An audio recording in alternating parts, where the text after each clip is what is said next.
TRE 4 के महत्वपूर्ण question को देखते हैं। भाषा भाषा संविधान के भाग 17 में है और आर्टिकल 343 में इसका जिक्र किया गया है।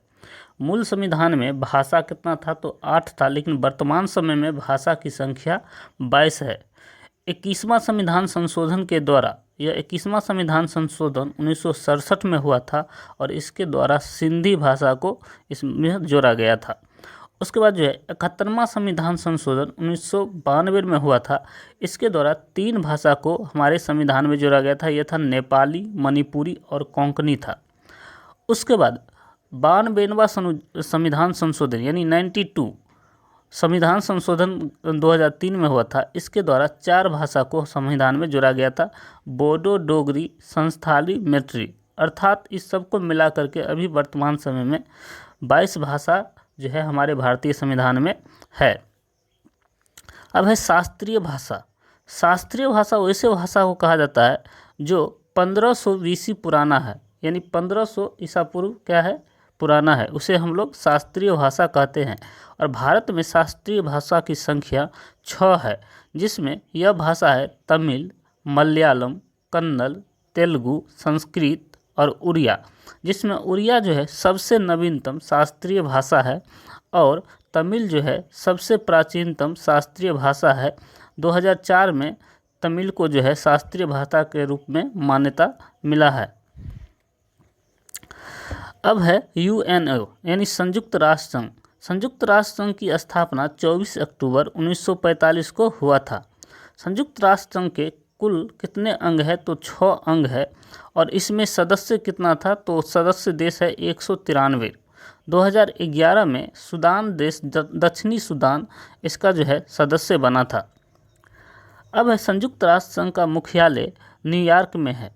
संयुक्त राष्ट्र संघ के प्रथम महासचिव त्रिगवेली थे, जो नॉर्वे देश के रहने वाले थे। अब है विश्व के लघु संसद किसे कहा जाता है तो विश्व का लघु संसद जो है संयुक्त राष्ट्र संघ के महासभा को कहा जाता है।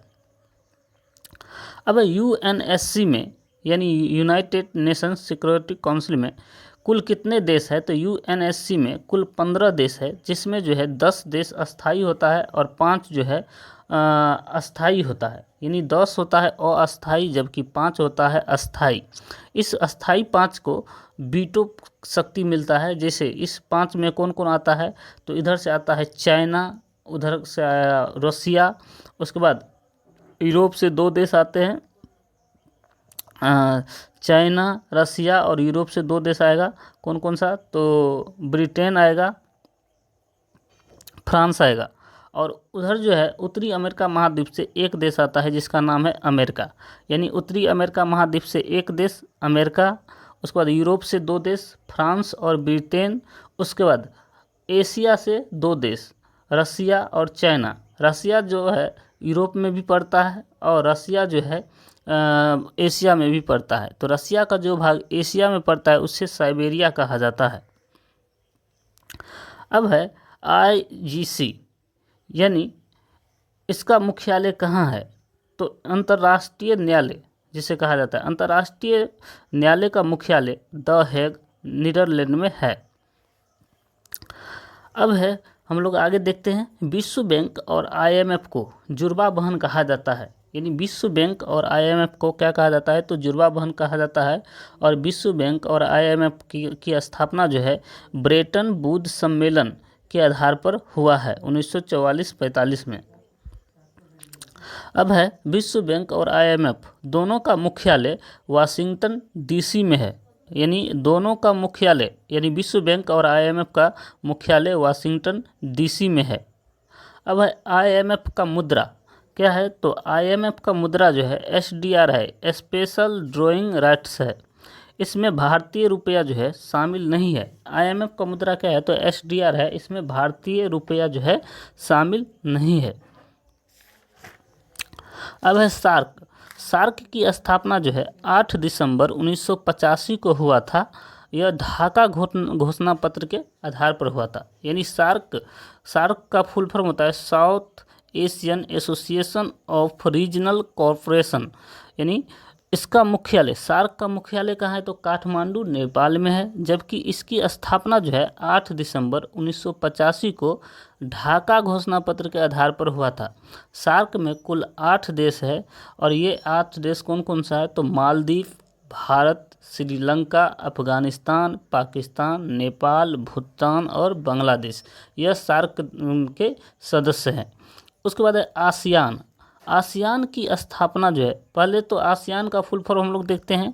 तो आसियान होता है association of south east Asian Nations, ठीक। अब है आसियान का मुख्यालय कहाँ है? तो जकार्ता में है और आसियान की स्थापना 1967 में हुआ था। यानी सार्क की स्थापना 1985 में हुआ था, जबकि आसियान की स्थापना 1967 में हुआ था। लेकिन यह सार्क की स्थापना हुआ था ढाका घोषणा पत्र के आधार पर, जबकि आसियान की स्थापना हुआ था बैंकॉक घोषणा पत्र के आधार पर हुआ था। आसियान का मुख्यालय जकार्ता में है। आसियान में कुल कितना देश है? तो कुल 10 देश था, लेकिन वर्तमान समय में कुछ देश इसमें शामिल हुए हैं। अब है भारत आसियान संबंध जो है 1992 से शुरू हुआ है, लेकिन भारत इसका सदस्य नहीं है। भारत जो है यह आसियान का सदस्य नहीं है, लेकिन भारत आसियान संबंध जो है 1992 से शुरू हुआ है। अब हम लोग आगे देखते हैं G7। G7 में कुल 7 विकसित देश है, यानी G7 में कुल 7 विकसित देश है, ठीक। और इस G7 में यह विकसित देश कौन कौन सा है? तो जर्मनी है, फ्रांस है, USA है, कनाडा है, इटली है और जापान है। यानी G7 में कुल 7 विकसित देश है। ये विकसित देश है Germany, France, USA, Canada, Italy और जापान है। अब हम लोग देखते हैं G20। G7 अलग है, जबकि G20 अलग है। G7 में केवल 7 विकसित देश है, जबकि G20 में जो है विकसित प्लस विकासशील देश दोनों शामिल है। यानी G20 में विकसित और विकासशील देश दोनों शामिल है। अब है G20 में 19 देश प्लस एक यूरोपीय संघ शामिल है, इसीलिए G20 इसका नाम दिया गया है, यानी 20 देश है, लेकिन जिसमें 19 देश है और प्लस एक यूरोपीय संघ शामिल है। यूरोपीय संघ, इसकी स्थापना जो है 1957 में रोम की संधि से हुई थी। यूरोपीय संघ की स्थापना 1957 में हुआ था और किस संधि के आधार पर हुआ था? तो रोम की संधि के आधार पर हुआ था। अब इंटरपोल को अंतर्राष्ट्रीय पुलिस भी कहते हैं और इसकी स्थापना, इंटरपोल को अंतर्राष्ट्रीय पुलिस कहते हैं और इसकी स्थापना 1923 में हुआ था। इंटरपोल का मुख्यालय लियोन, फ्रांस में है और भारत इंटरपोल में जो है 1949 में शामिल हुआ था। अब है कुछ महत्वपूर्ण को हम लोग देखते हैं। नियोन गैस का रंग जो है यह गुलाबी रंग का होता है, जबकि सोडियम का रंग जो है यह पीले रंग का होता है। NO2 नाइट्रस ऑक्साइड गैस का रंग जो है भूरा होता है, जबकि CO2 का रंग जो होता है, कार्बन डाइऑक्साइड का रंग, यह रंगहीन होता है एवं अम्लीय प्रवृत्ति का होता है। UNO संयुक्त राष्ट्र संघ, वैसे तो हम लोग पहले इसे देख चुके हैं, लेकिन हम लोग पुनः इसको एक बार रिविजन कर लेते हैं। UNO संयुक्त राष्ट्र संघ, इसकी स्थापना 24 अक्टूबर 1945 को हुआ था। UNO के कुल 6 भाग हैं। ये 6 भाग कौन कौन से हैं? तो पहला है गया न्यास, जिसे इंग्लिश में ट्रस्ट कहते हैं। दूसरा हो गया ICG, यानी जिसे दुनिया का कोर्ट भी कहते हैं। उसके बाद हो गया महासभा हो गया, और चौथा है सचिवालय, पांचवा है सुरक्षा परिषद और छठा है सामाजिक और आर्थिक परिषद। यानी UNO के 6 अंग, न्यास, उसके बाद हो गया ICG, महासभा, सचिवालय, सुरक्षा परिषद, सामाजिक और आर्थिक परिषद। अब है न्यास का काम क्या होता है? तो यह पैसा को एकत्रित करता है, जबकि ICC इसे दुनिया का कोर्ट भी कहते हैं और इसमें कुल कितने जज होते हैं? तो UNO को जो है कोर्ट जो होता है उसमें कितना जज होता है? तो 15 जज होता है और प्रत्येक का कार्यकाल 9 वर्ष होता है। जबकि UNO का महासभा, यह जो है सबसे बड़ा अंग है, यानी संयुक्त राष्ट्र संघ का सबसे बड़ा अंग कौन सा है? तो महासभा है। इसे दुनिया का संसद भी कहा जाता है, यानी दुनिया का संसद UNO के महासभा को कहा जाता है। इसके अध्यक्ष का कार्यकाल कितना होता है? तो 1 वर्ष का होता है। अब है सचिवालय, यानी यूएनओ को सचिवालय, इसे जो है यूएनओ का ब्रेन भी कहा जाता है। सचिवालय को जो है यूएनओ का ब्रेन भी कहा जाता है। और महासचिव का कार्यकाल कितना होता है? तो 5 वर्ष होता है। अब हो गया सुरक्षा परिषद। सुरक्षा परिषद, इसे दुनिया का पुलिस भी कहा जाता है, जिसमें कुल 15 देश शामिल है, जिसमें 10 के पास जो है वो अस्थाई पावर होता है, जबकि 5 के पास जो है अस्थाई पावर होता है, जिसे वीटो पावर भी कहते हैं। अब छठा है सामाजिक एवं आर्थिक परिषद। चलिए इसे एक बार हम लोग और गौर से देखते हैं। यूएनओ के यानी संयुक्त राष्ट्र संघ के जो कोर्ट होता है, कोर्ट के जजों का कार्यकाल होता है 9 वर्ष और कुल कोर्ट जज होता है 15। उसके बाद दुनिया का संसद यूएनओ के महासभा को कहा जाता है और यह यूएनओ का सबसे बड़ा अंग भी है। इसके अध्यक्ष का कार्यकाल 1 वर्ष होता है। अब है सचिवालय को जो है यूएनओ का ब्रेन भी कहा जाता है और इसके महासचिव का कार्यकाल कितना होता है? तो 5 वर्ष होता है। अब यूएनओ संयुक्त राष्ट्र संघ में कुल 6 भाषाओं को मान्यता मिला है, यानी यूएनओ में 6 ऐसे भाषा है जिससे मान्यता प्राप्त है। ये 6 भाषा है, इंग्लिश हो गया, फ्रेंच हो गया, स्पेनिश हो गया, चीनी हो गया, रसियन हो गया, अरबी, जिसमें अरबी जो है नवीनतम जो है भाषा है। यूएनओ में जो है शामिल अरबी जो है नवीनतम भाषा है। यानी यूएनओ में कुल 6 भाषा है, यह इंग्लिश, फ्रेंच, स्पेनिश, चीनी, रसियन, अरबी, ठीक। और जबकि यूएनओ का कार्यकारी भाषा कौन सा है? यानी संयुक्त राष्ट्र संघ का कार्यकारी भाषा जो है इंग्लिश और फ्रेंच है, यानी उसमें जितना भी काम होता है इंग्लिश और फ्रेंच में ही होता है।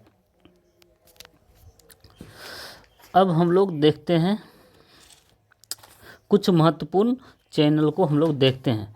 मालदीव और मिनिकॉय द्वीप के बीच में कितने डिग्री का चैनल है? तो मालदीव और मिनिकॉय द्वीप के बीच में जो है, मिनिकॉय के बीच में जो है 8 डिग्री चैनल है, ठीक। जबकि मिनिकॉय और लक्षद्वीप के बीच में 9 डिग्री चैनल है। जब हम लोग भारत के दक्षिण में आते हैं तो भारत के दक्षिण में क्या है? तो मालदीव देश है। तो मालदीव और मिनिकॉय द्वीप जो है भारत के बीच में है, दक्षिण वाले क्षेत्र में। तो यह इन दोनों के बीच में 8 डिग्री का चैनल है। जबकि मिनिकॉय और लक्षद्वीप जो है इन दोनों के बीच में 9 डिग्री चैनल है। जबकि छोटा अंडमान और कार निकोबार के बीच में जो है 10 डिग्री चैनल है। दक्षिणी अंडमान और लघु अंडमान के बीच में जो है यह ढक्कन पास है। और सुमात्रा यानी सुमात्रा, जिसे सुमात्रा द्वीप जो होता है यह इंडोनेशिया में है।